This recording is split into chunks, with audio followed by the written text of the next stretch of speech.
What's up guys, it's Geeks-Corner here. Today we're going to be looking at screen protectors for the Apple Watch. Now this is the Series 3, but these will work on the Series 1 and the Series 2 as well. Now the reason I decided to get a screen protector was on my Series 2 I did a nasty scratch across the screen here. We're climbing at a castle, and so the jagged rocks then obviously scraped it quite badly. Up until that point I never had any issues with scratching anything, but I decided that I was actually going to make sure that it was protected when I got the Series 3. So I picked up two different types. I've got this one, which is more of a plastic bendable type.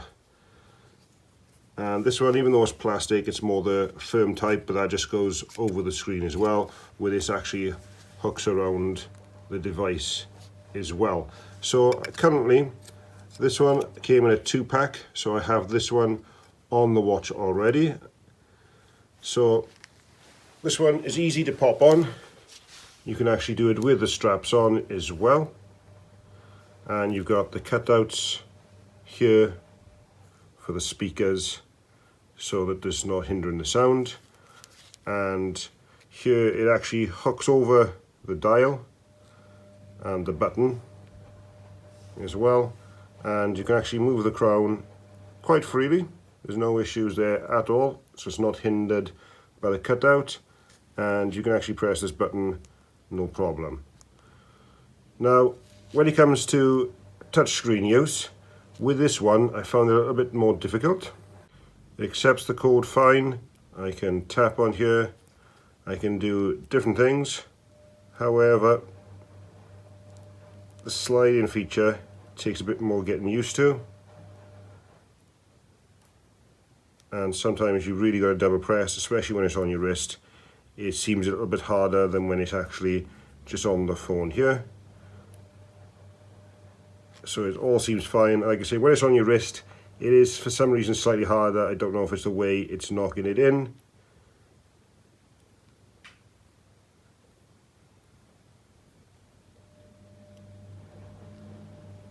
So as you can see, it does work, but like I say, once it's on your wrist, it just seems to need to be pressed out a little bit harder. So that's the bit of a downside to this case.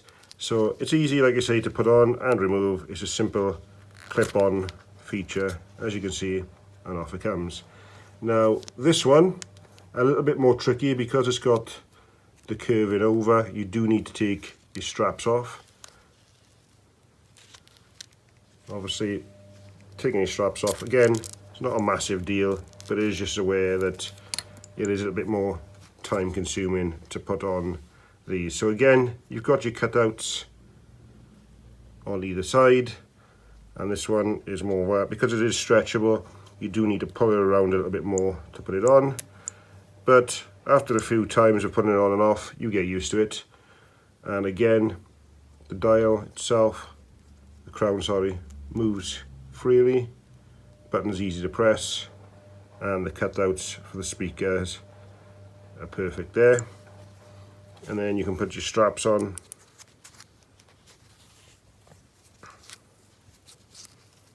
And again, it sits in so it doesn't hinder the straps in any way. And then the passcode again goes in easy. Touchscreen, actually a lot more fluid. You do still need to press a little bit harder than without the screen protected, obviously, but it's less of a needed to be pressed, especially when you're on your wrist, as compared to this one. Now I will put links in the description below to both of these. I think I put them both on Amazon, but yeah, definitely worth protecting if you don't want to get Apple Care or you just want to have a bit of extra protection. In my job as well, I can't wear the watch, but in my everyday use, it is really good to have that extra protected on there as well. So I hope you guys find that useful. Thanks for watching, and I'll catch you on the next one.